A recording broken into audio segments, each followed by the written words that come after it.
Hear ye, hear ye, hear ye. The United States Court of Appeals for the Fifth Circuit is now open according to law. God save the United States and this honorable court. Good morning.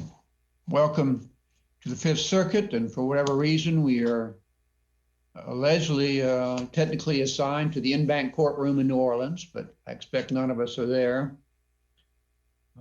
We have two cases this morning, but we're going to start with this group. Both of you in Texas as we speak. I got some feeling that Ms. Keller is. Yes, Your Honor. Ms. Brodbeck, you're not quite as clear in your location. No, I am in Austin, Texas, Your Honor. I see. Well, the first case is Jesus Jimenez versus Michael Butcher et al. We'll hear from Ms. Keller. May it please the court. I'd like to focus on three issues this morning. The court's been fully briefed on the facts, and it's a very complicated procedural history. It's been up to the court once already, gone back down. Now we're up the second time. But the 3 points that I think kind of synthesize the problems with this case is, first, the district court made a mistake in how it analyzed the diligence element. And what it did was it failed to analyze the totality of the circumstances and tried to parcel out each individual action or inaction. The second error is the district court made a mistake and did not follow the mandate of this court on remand, where this court instructed that the district court is to either take as true the allegations made by Mr. Jimenez or to hold an evidentiary hearing to challenge the credibility of those allegations. The district court did not hold a hearing, but also, if you read the analysis in the order by the district court, it did consistently challenge the credibility and the veracity of Mr. Jimenez's allegations. And then the third point is that the analysis by the district court when analyzing the diligence factor amounts to nullifying the section 2244 statutory tolling period. And what I mean by that is the congressional mandate is that during the time the state petition is pending, so for the 12, however long the state petition is pending, that period of time is tolled. But what the district court did in this case is it went back and looked at and questioned and criticized Mr. Jimenez for what he did or did not do during that congressionally allowed tolled period. And so to harmonize the equitable tolling doctrine with the 2244 statutory tolling doctrine or tolling statute, the court should not take the district court's analysis and adopt it. Instead, the court should look at the totality of the circumstances. What did Mr. Jimenez do and not do, instead of focusing on what did he do during the interim period while the state petition was pending. So well, you say that, Ms. Keller, but I think we have case law. We'll have to weave it all together for me. That says we look at each of these blocks of time separately, and we consider the diligence at each stage, the pre-state habeas petition time period, the habeas petition pending period, and then the time that's left after the state court has ruled. I believe that's our case law. And so I'm not quite sure how we ignore any part of that. And to the extent, for example, that Mr. Jimenez had not been diligent, I'm not saying that's the situation, before the state petition was filed, that goes into the overall analysis of how that affected what little time he had left afterwards. I mean, is that a fair assessment of what our case law is? And if not, tell me why not. And if it is, address that. Judge Southwick, it is a fair assessment of this court's case law that all three, so pre, pending, and post, should all be looked at. But what the district court in this case did was really focus on and almost use the state tolling period as a trump card. And because when you look at the pre-writ period and the post-writ period, you see nothing but actions by Mr. Jimenez. In fact, I think he was such a pain to his court counsel that was part of the reason that the counsel quit. But what was the center? What was the linchpin of the district court's diligence analysis was the pending writ period. And the focus was on what did he do and what could he have done during that. And by taking that and saying that is the only important part and trumping that part over what he did before and after, it ends up nullifying Section 2244, which says he is congressionally allowed that period of time. Congress has spoken. And so in the way that the district court chose to analyze the diligence factor has, in effect, in my opinion, usurped that pending period and made it the sole issue. Wait a minute now. Do I understand you say that during that 960 days, that we cannot even consider the absence of any action in pursuing his claims? I mean, Judge Jolly, 960 days, and he really, I think, doesn't have any contact with his lawyer and has minimal kind of contact with the court itself. And all of that can be ignored, that for 900 days he didn't do anything. I don't see how that would, well, we cannot consider that in terms of diligence. Because if he had done that, and if he had been diligent, we assume that he would have been much more on top of this case, that he would have had the filings that had been made in the state court that ultimately were not returned to him until about 3 days before the statute told, or didn't told, but the statute blocked his case.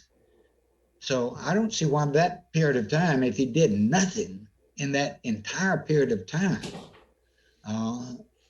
indicates any kind of diligence, or can, in fact, it would indicate just the opposite. That is the lack of diligence during that period of time. He didn't have any interest in this case for 900 days, and that's diligence? I don't know. Two answers, Judge Jolly, to the first, the procedural aspect of it.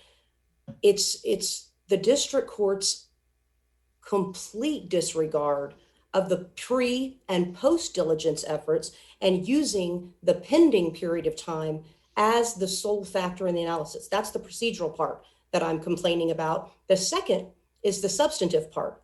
There is evidence in the record that Mr. Jimenez gave all of his records to his counsel, and I can kind of give some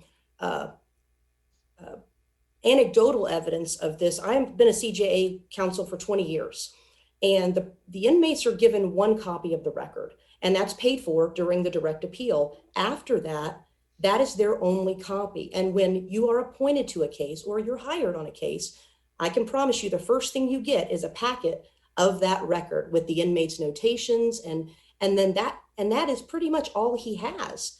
And during this period of time that the state writ was pending, it is undisputed that he had given those records to his state habeas counsel, and he was not giving them back. So he gave all of his records. When did he ask for them back?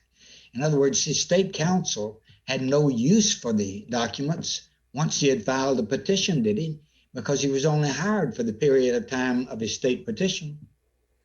It just, as this is another anecdotal answer, Your Honor, I would have kept the inmate's records throughout the pendency of the period, because at the very end is when I would be sending the packet back to the inmate.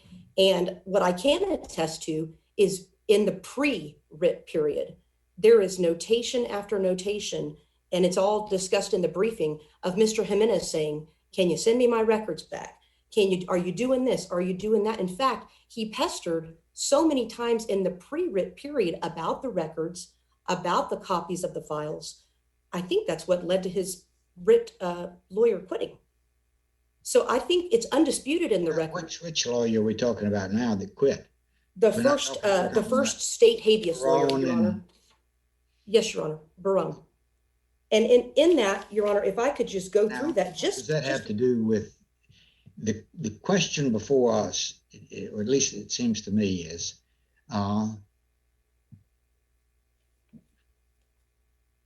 what caused his failure to meet the time targets of filing his federal petition? And all of this did not amount. The cause of it, it seems to me, is he didn't have the most direct cause of or the extraordinary circumstances that must have some causal connection to the failure to meet the time targets, was he did not have the record before him that he had in the state court, that he'd filed in the state court. And he had 900 days in which to ask for, to at least show some interest in this case, and he didn't show any. So I mean, although that may be the cause, or that may be the extraordinary circumstance that caused the failure of him to file, of his failing to file timely, that resulted from the lack of any diligence in 960 days to ever try to get his records back, or to show any interest in his case, or to even communicate with his lawyer. Your Honor, if I could urge the court to consider how Mr. Jimenez's correspondence with his first writ lawyer and his second writ lawyer may have colored his decisions during the pending period. Not to communicate with the other lawyer for 900 days. Well, let's talk about. I can just tell you from what I read in the record, he pestered the heck out of his first lawyer and was shut down for that. And so that was 900 days earlier. He had a new lawyer.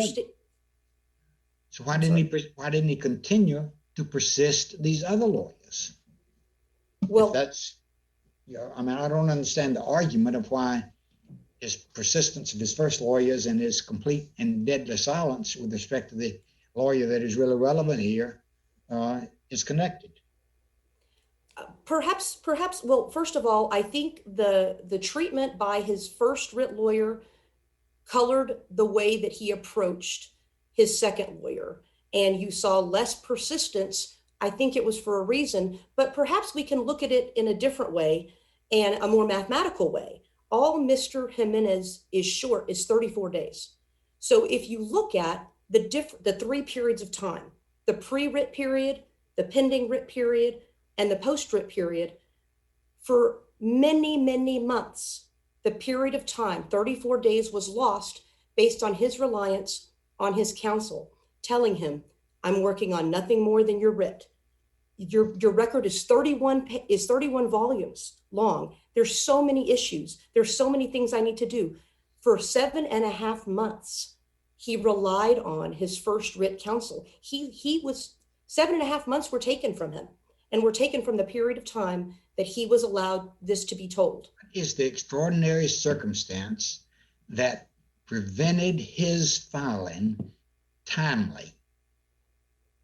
And that is, if he had had his record, that the other lawyer, that the second lawyer, his state habeas final lawyer, didn't send to him until 3 days before the filing time.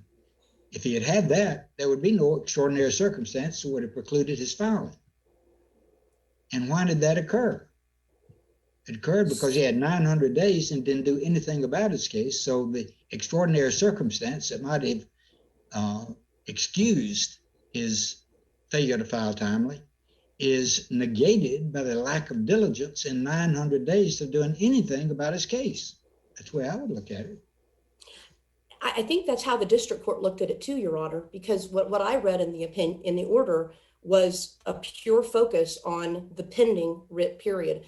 And what I'm asking the court to do is to consider that the district court should have also included within the analysis what happened to Mr. Jimenez in the pre-writ period and what happened to Mr. Jimenez during the post-writ period. And during both of those periods of time, he was denied way more than 35 days, which is all he was short. Ms. Keller, let me ask you a factual question. There is in the record a statement, a letter, I guess, from Jimenez involving his state writ lawyer. I have written you multiple letters, however, you have failed to respond back. Doesn't seem to me we know a lot about what was going on during the writ period, but that is an indication, I think a quote from a letter from him, that he was trying to communicate. You seem to be accepting Judge Jolly's factual position of a lack of much activity. What do we know? And if you know something about the quote I just gave you, tell me what that's about. But what do we know and what do we potentially not know on this record about what's going on then? Your Honor, I do not accept the Honorable Judge Jolly, although Judge Jolly is Very going to tell me honorable. what he wants it to be. So I wasn't aware, and frankly, I mean, I'm not aware, and I'm not aware that he made any such communication. He may have. Well, that's what I'm asking Ms. Keller to tell us about that.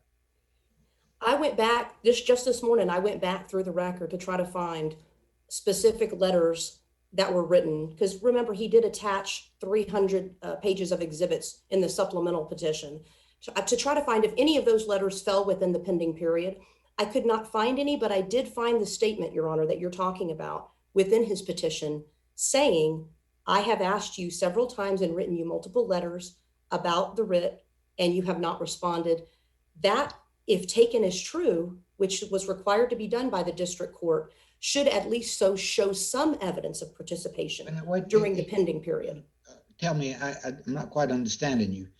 What you found, you didn't find any evidence of the letters, but you found a statement that did he send that statement to his lawyer?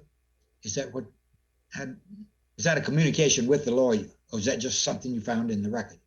It was a sworn statement in his petition that he had sent several letters and communications with his lawyer. That's in his federal petition. That's yes. In his federal petition. Yes, but he did not attach, like he did on some of the other situations, he attached the letters, but he did make a sworn declaration that he had communicated during the pending period. It just didn't appear to be as substantially corroborated by the letters as the pre and the post period.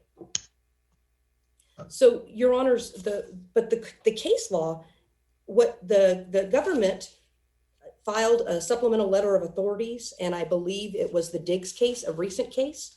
What I'd ask this court to look at instead of the Diggs case is to look at the case cited within the Diggs case, which is the Umana case. And in the Umana case, I think that set of facts is much closer to our case than the Diggs case. The Diggs case was the recent letter. I don't have the date of the letter that the government sent it, and it's a recent case that came out. Judge Costa, I hope I'm saying your last name right, Your Honor, was on that opinion as well as on Jimenez number 1. And I think probably knows the facts better than all of us here because he's handled this case before. But the Umana case that is referenced in the Diggs case is much more factually consistent with many different factors in the analysis being looked at by the district court. And what Ms. Keller, your time is up. You can look at the case to the extent my colleagues want to, and I will as well. Well, you'll have some time for rebuttal. Ms. Brodbeck, you've been chomping at the bit, no doubt. Go ahead. Thank you, Your Honor. May it please the court. The district court did not abuse its discretion when it denied equitable tolling because Mr. Jimenez has not met this narrow exception. His case is not rare and extraordinary. He lost 7.5 months, but he lost 7.5 months out of 3.5 years. That's from the final judgment date to the last date in his deadline. He furthermore has not shown to be diligent. First, his state application was pending over 2.5 years. This court noted that's 960 days. He had over 2 years to think ahead and contemplate what his federal attack would be. He had over 2 years to determine AEDPA's procedures, to calculate its 1-year limitations, and over 2 years to take advantage of TDCJ's law library policy. Well, if it's true that he had written his lawyers many times and they had been the lawyer, I believe his name is Ellison, is that? Yes, Your Honor. Ellison, if he had written him many times and he had not responded in that period of time, that seems to mitigate any kind of blame that you could put on him for that period of time. Yes, Your Honor, I do believe that the record does have some letters that Mr. Jimenez had and provided to the district court. Well, first, his signature is on the state habeas application. He had to swear to the truthfulness and accuracy. He signed and dated that 7 days before it was filed. So he knew what his claims were. But the letters that he provided to the district court, one was dated about a month after the application was filed. That's in Appellate Record 919 through page 922. He is expressing a discontent with the claims that Mr. Ellison raised. And he also complained about not getting notice until a month after the application was filed. He then followed that up in August of 2011, where he wrote Ellison and stated, "I can't find a copy of my filed state writ." So at some point, he did have a copy of his filed state writ. And then he asked Ellison, "Did I send it back?" From that point, in August of 2011, all the way to February of 2014, when the CCA denied relief, there is nothing from Mr. Jimenez. Ellison respond to his request for the return of the record? The record is silent as to that. So again, the district court followed this court's remand order. It allowed Mr. Jimenez to file a reply, which he did, and he included all of these documents, and it took everything specifically alleged, not conclusory allegations that he repeatedly asked and then he asked after the CCA denied relief. It took these specific allegations that he wrote in August of 2011, where he alluded to the fact that he had a copy of the state habeas application and didn't specifically ask for another copy. He specifically asked for another copy over 2 years later after the CCA had denied relief.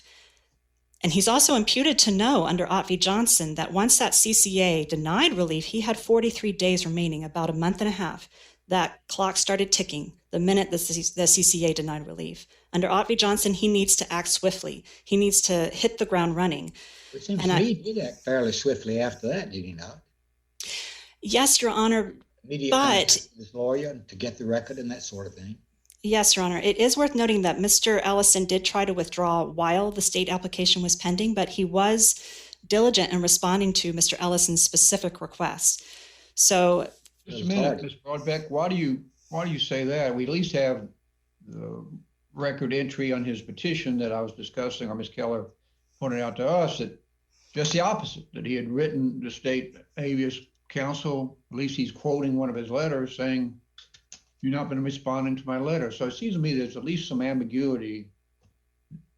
Did, in fact, Jimenez frequently contact, whatever that might mean? Was Ellison, did he shut down just like the federal habeas counsel did because he was tired of this guy?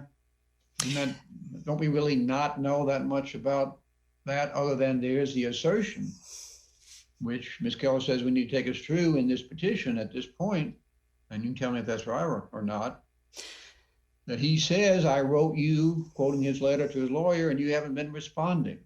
What do you make of that? well, I do know the district court wouldn't abuse its discretion to disregard conclusory or vague statements like "I wrote you multiple times." What it did have was a specific conclusory statement. He's not saying, stating- "I wrote this in a letter to my Yes. lawyer, and that's what I told him. I've written you several times." I don't know if that's conclusory. That's a statement of fact.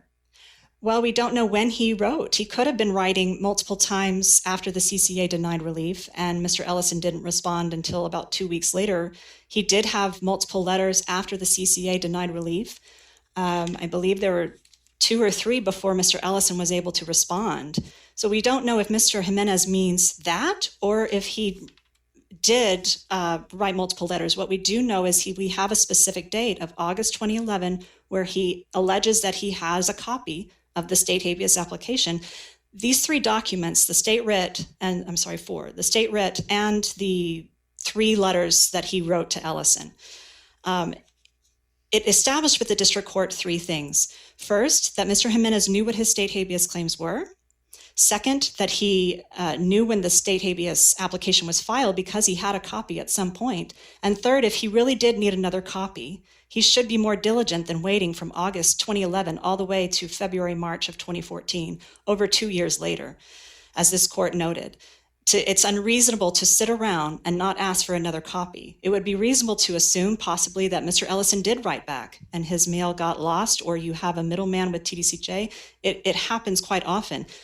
Ms. Brodbeck, abnormal. Yes. Why do you say it's sort of something that is fatal to his case, that he didn't have another copy ready to go? It seems to me, getting back to what Ms. Keller said, it's not in the record, whatever, but the opposite isn't in the record either. How many copies of this are around? Who's going to pay for the copies? That the lawyer, state habeas lawyer, it's not unlikely, would keep it.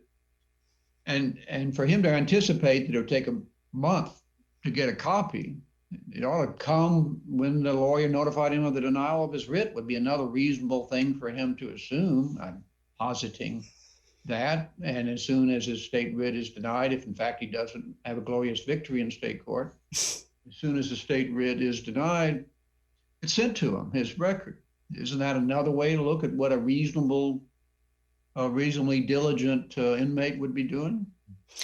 Yes, Your Honor, but we're also looking at all the stages of the limitations period. This court in Palacios v. Stevens said that inadequate legal representation may not be enough to overcome a lack of diligence throughout the limitations period.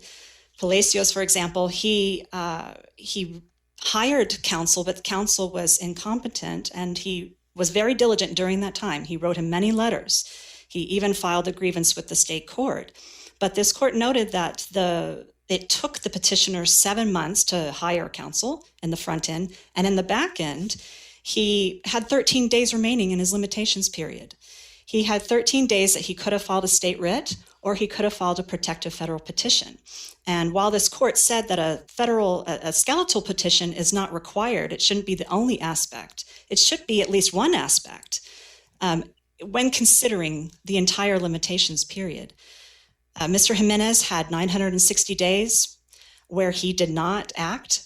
During his state habeas application, he could have been researching. He could have been asking for another copy. Now, I mean, if he had written his lawyer several times and his lawyer had not responded to him, and that's what he swore to in his declaration, apparently.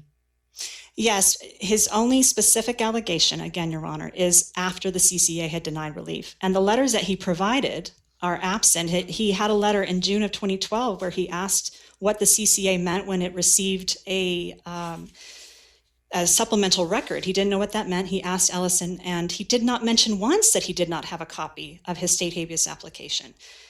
He's a year into his application proceeding. He supposedly needs another copy, and he didn't ask for another one until after the CCA denied relief. Furthermore, he wasn't diligent, contrary to opposing counsel's argument, in his last 43 days. He should not be treated, under Manning v. Epps, he should not be treated less strictly than a pro se petitioner. For example, in Hardy, that petitioner inquired about 11 months into his state habeas application, and then the limitation period expired, and he filed 7 days after getting delayed notice. Mr. Jackson, he's also pro se. He asked 15 months into the state proceeding, and then 5 months after that. And then when his limitation period expired and he received late notice, he then filed 17 days later. Mr. Jimenez had 31 and a half months to get all of his records in order, to research his claims, and then he had 2 days left to file. He had a partially filled out form petition, thanks to Mr. Ellison. He had another copy of his state habeas application. He even has the benefit of the mailbox rule, and he does not timely file. He even got some suggestion from the district clerk, some implied suggestion, because he asked for an extension, and the district clerk led him like a horse to water, stating, "We cannot extend a case that is not on file." In other words, simply take your state habeas claims and transfer them over to that partially filled out form petition. Take advantage of that mailbox rule and file your federal petition. If you need to extend, then you can, and you can supplement with whatever records you need to later get. Mr. Jimenez is the only person to blame for his untimely filing. He waited 36 days after getting his state habeas application. That's 5 weeks. It's not 7 days like Hardy. It's not 17 days like Mr. Jackson. This case is more like Manning v. Epps. Mr. Manning let 19 months pass before he took action. This court found that that was not diligent. This court has also stated, like in Palacios, you need to be diligent despite inadequate legal representation. The only person to blame is Mr. Jimenez. He had 31 and a half months while his state writ was pending. He had 43 days when the CCA denied relief. 37 days when he received the notice of denial, 17 days when Mr. Ellison explained that denial and gave him a partially filled out form petition. And again, he had 2 days remaining, everything in front of him. He just didn't understand when his limitations period was going to expire, and that is not enough. In closing, Mr. Jimenez waited over a month after his deadline. He has not shown an extraordinary case. He has not shown he was reasonably diligent. He filed late not because of Ms. Barone, not because of Mr. Ellison, and not because of TCJ. He filed late because he didn't understand the limitations period, and he was not diligent. It was his own delay. I also wanted to state that in the counsel again was stating that he lost 7.5 months, that he should have really looked at the whole 3.5 years. This court looked at the total circumstance, and it looked at the largest chunk out of that 3.5 years. That is that 2.5 year period where the state habeas proceeding lasted. It's more than double the front end and the back end combined. 2.5 years versus 1 year. The district court did not abuse. Yes, Your Honor.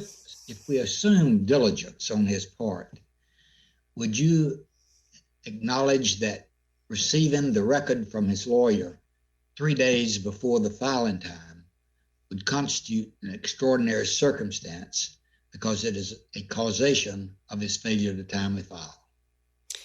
If that were the facts in this case, Your Honor, Judge Jolly, then perhaps, but he was not diligent.